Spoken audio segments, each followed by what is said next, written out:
Assalomu alaykum hammaga. Tonglarda mana shunaqa quyosh bilan birga kutib olishni yaxshi ko'raman.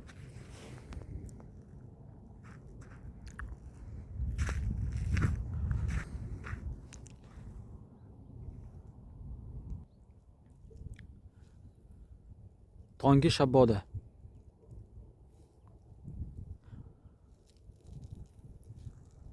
Quyosh nurlarini taniga tegishi.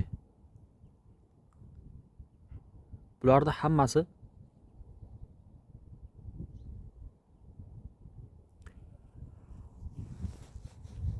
produktiv bo'lishga yordam beradi, samarali bo'lishga yordam beradi.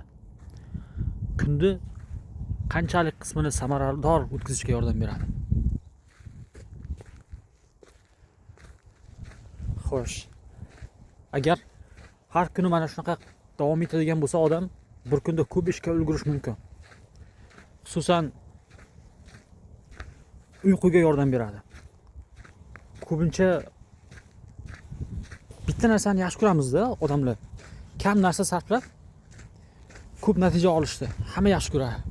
Bu juda qiyin narsa, lekin uyqunikini aytib o'taman. Uyquniki mana shu. Ertalabki tongi quyoshni ko'rish. Agar uyqu joyiga tushsa, rostdan odam samaradorlik koeffitsiyenti oshadi deylik. Layihlarni ko'rdingizmi?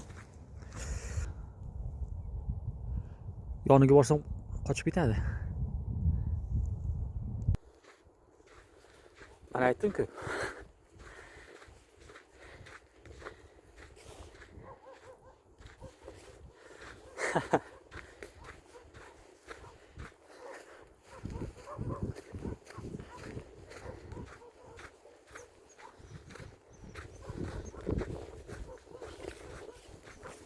Yana yaqinroq.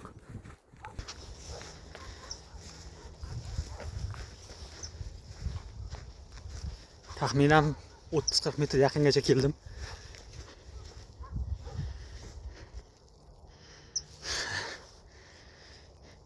Ana shunisi qanaqa qush bilmadim lekin.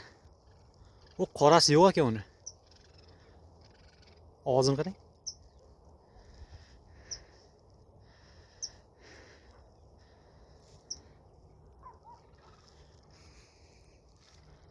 Bo'pti, ularga xalal bermayman. Xullas mana shunaqa gaplar.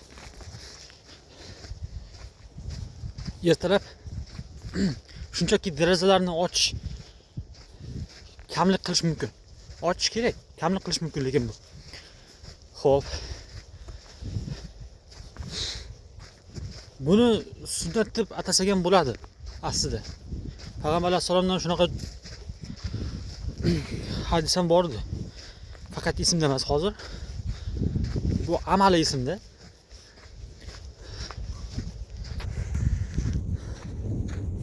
E'tiboringiz uchun rahmat. Foydali bo'ldi degan umiddaman.